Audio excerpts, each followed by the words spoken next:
All right. Now, what I'd like to do is go over the pronunciation of the vowels as I use them. Now, this is a system that I came up with, but it is not, it's simply a refinement of other systems that have existed before. I can totally recall when I was in a state of really, really deep, deep meditation close to 20 years ago, and I got this particular system that was based upon partly on the work of Dr. Randall McClellan, partly on, how many of you incidentally know of the work of Dr. Randall McClellan? Anybody ever hear of him? I'm going to hopefully have a few minutes later to just talk a little bit about some of the pioneering people in this field who are not here right now. Some of them aren't even on the planet, but there may be ways that we can access them, so remind me of that. Whew, there we go. So, 7 different vowel sounds, 7 chakras. And yes, people say, well, why don't you work with the 12 or the 13 chakra system or the 18 chakra system? I said, I'm really happy if I can just get people to work with the 7 chakras. And this is, and just as a thing, without many, many years ago when I first learned therapeutic touch from a woman named Dolores Krieger. I know some of you may remember her, but she was a nurse at NYU, did all this work. And I remember I was playing in a rock and roll band, and I remember my bass player, I walked in, how you doing? I'm not feeling real well. And I went, oh, sore throat. And I'm like, wow, are you a witch or something? No, you could just feel a disruption in the energy field around the throat. And therefore, frequently with the chakras, if you can, for example, work with the vowels as mantras, putting your chakras in alignment, then oftentimes physiological imbalances will actually disappear. All right, so the vowel sound, so this is once again, this is my system, but it's simply a refinement of other systems that have gone before. Some people work with this, some people work with other systems. So what I'm going to do is I'm simply going to make the sound and then ask you to repeat it back to me so we sort of get the pronunciation or the enunciation or whatever the term is of this. So the first chakra is just and it's almost an inwardly directed sound, so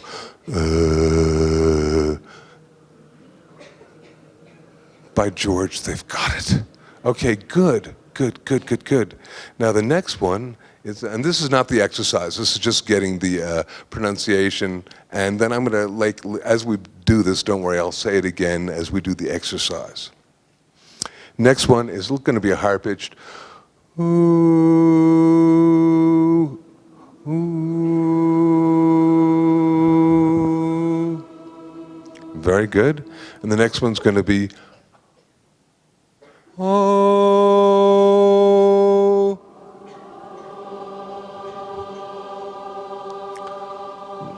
Okay. Next one, ah.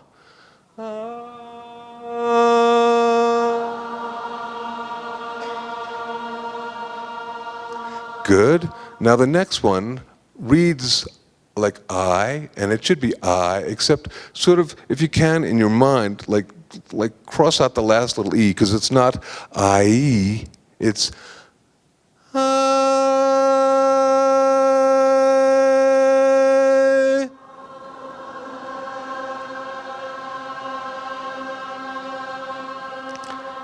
Excellent. Next one is not A, it's, and I'm going to, for men, it's going to be at the very beginnings, at least for me, of a falsetto.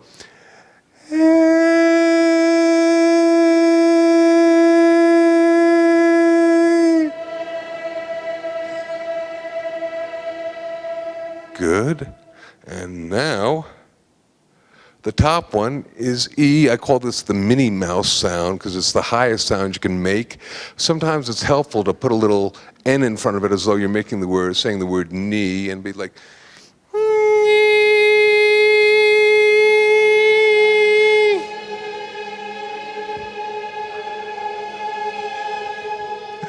excellent. All right. That was good. Now, the one thing I want to suggest, and this is very important, is that the only caveat I have is that you don't strain your voice. Here in America, we believe that bigger is better. Louder is better. Fabian was totally right when he basically said that subtle sound is really the key to healing. So, and I have a real loud voice. But, I'm not going to get into, shouting contests with people because you can actually break up the etheric field.